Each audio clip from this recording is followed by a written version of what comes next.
Oh man, that teaser trailer from Darkest Dungeon 2.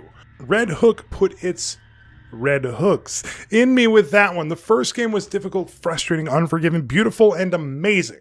Honestly, Darkest Dungeon is one of my all-time favorite indie games ever made. It's no surprise that with the success of the first game that Red Hook is working on a new project, but I don't think anyone saw a full-blown sequel announcement coming, and I couldn't be happier. With that in mind, I've put together a list of 10 things I want from Darkest Dungeon 2. This list is in no particular order, and I am by no means a game developer. These are just my thoughts and opinions and should be treated as such.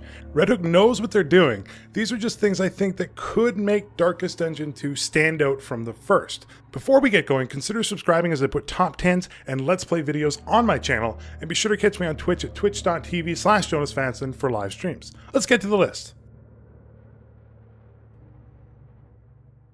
Given that the teaser shows a cold-ass mountain, I can only assume that this takes place in Canada. Stereotypical, but as a Canadian boy myself, just like Red Hook, I'd like to see some specific mountain or winter bosses make an appearance, like the Yeti or Wendigo. I can only imagine that this of course is on their radar, but I'd love to see how they implement some monsters like that. Pair that with some unique boss fight mechanics and you'll have some memorable experiences. I also think that they can incorporate some of the frozen mountains into their battle systems. Think frozen wind, or snow blindness, or hypothermia. We know we're going to explore some cold-ass areas. I hope they really expand on how that can impact heroes' sanity and their health.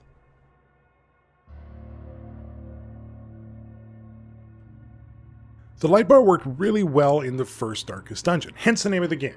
Considering the nature of the teaser with what appears to be mountain-based missions, it would only make sense to have a secondary or replacement to the light bar based on how cold it is.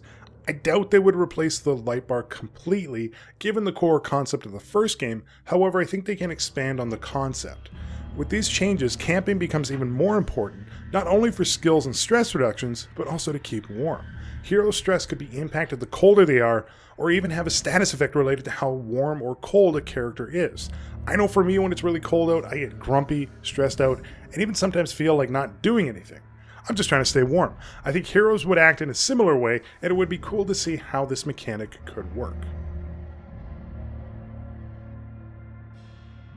One thing I was always curious about is how the enemies and monsters handle living in the dungeons. It's gotta be stressful as hell. You have to fight alongside a feral octopus sitting in the pitch black. That would mess with even the most sturdy brain. I feel like having the ability to add stress upon your enemies is a natural progression for this series, and I'd like to see that aspect played upon. When you inflict stress upon the enemies, perhaps have them go through similar afflictions or virtues that heroes would also go through. It would add another level of depth to the battles and make each one feel a little bit more unique. Even if it is a mild one, I do have a complaint about the first Darkest Dungeon, and that's that the status effects you can inflict or become inflicted from were rather limited. This was likely a design choice, as the game can get a little complicated, but one change I'd love to see in the new one is more status effects. Red Hook could take a nod from the Final Fantasy or Shin Megami Tensei series and add some more interesting effects to the battles. Confusion, freeze, petrification, rage, berserk, charm, and so forth are some of the ones I feel would be cool, pun intended, additions. We already have bleed, blight, and debuffs, but I wouldn't mind seeing more interesting and unforgiving status effects that can be dished out. Imagine a confused, irrational Vestal starting to attack her own party because she doesn't know what's going on. It would be aggravating, frustrating, difficult, and even possibly cheap in the grand scheme of things, but man, it would be fun. SCP, which stands for Secure, Contain, Protect, is a concept of short fictional stories written from the internet. They're creepy, gross, terrifying, or straight up unbelievable. A lot of them take Lovecraft horror and expand or explore the tropes in really interesting ways. A lot of SCPs are straight up nightmare fuel, and Red Hook could incorporate some of them really well into Darkest Dungeon. I'm not going to list any specific SCP files, but I'm sure if you're into any of them, you know which ones would fit well for the game. I don't think they need to be part of the main missions, but perhaps they could be side quests or research opportunities. It would be neat to see. This would amp up the horror levels of the game even further. Bring it on. One of the core concepts of Lovecraftian stories is how unimportant humans really are. and Darkest Dungeon is some of the greatest written Lovecraftian content out there. Heroes are already mildly disposable, but wouldn't it be cool if they were more so easily dispatched? I don't necessarily mean dying in battle, but other options exist. Cult-like sacrifices, kidnappings, payment for goods and services, and so forth. I also wouldn't mind quests where you can send heroes out for an amount of time on their own, where they can come back with things like trinkets and baubles, or perishing on their quest. Things like this would really make each hero or NPC feel like they're insignificant on a macro level, and making heroes more of a resource would add a certain level of pressure on the player to make hard decisions in hard times. The stress and insanity that heroes go through has major impacts on missions in Darkest Dungeon. But for the most part, there's little to no impact to any other characters or NPCs. I'd like to see the town become a bit more of a living entity in the game.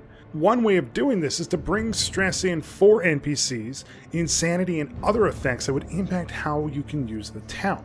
This would make the metagame a bit more dynamic, as you will be forced to make decisions that don't exist in the current game. Imagine a shopkeeper going insane and having an impromptu battle with them, or perhaps having different items or weapons available depending on how an NPC is feeling. Surely other people are impacted by the eldritch infestation, slowly going insane themselves, knowing they are relying on others to solve their problems for them. Red Hook should expand on this and bring the town into the main story a bit more this time, and this would be an interesting way to do it. Adding one more town or multiple towns into Darkest Dungeon 2 just makes sense. I think it's a natural expansion from the first game. Although they added new buildings to the town in the first game, it would be nice to have more than one town available. Given the teaser with more than 4 heroes atop the mountain, I would imagine this is going to happen. However, I still feel this would be a great addition. I could see missions where you travel from town to town, separate weapons or armor available in each town, and just making the experience a bit more realistic. I don't think this needs to be entirely procedurally generated. However, maybe there is a way to incorporate the random nature of Darkest Dungeon into more than one town. One of the other complaints that I had about the first game wasn't necessarily a bad thing, but I did feel that the game needed more meta content. For the most part, heroes you gain don't have much difference between them. What I mean by this is that your Hellion may have different attacks than your other one, but they're pretty much the same. Same goes for any of the businesses in town. You're just upgrading for more slots and to make them cheaper. What I would like to see is a bit more uniqueness for everything. Different or more weapons and armor, and a more dynamic skill tree with more interesting quirks and enhancements could help a lot. I also think that research trees in town could help make me feel more invested in it. Basically, adding a little bit more meta content would make the decisions between missions feel more relevant and impactful. Reynold and Dismas, need I say more about the connections you can make to a hero? These two best friends were with you at the beginning and had their own quirks about them. Their friendship made you appreciate them that much more. I think friendships and relationships could be added between heroes or even NPCs. Reynold could have his relationship with Dismas provide benefit to the party, or when they're apart it hinders one of them.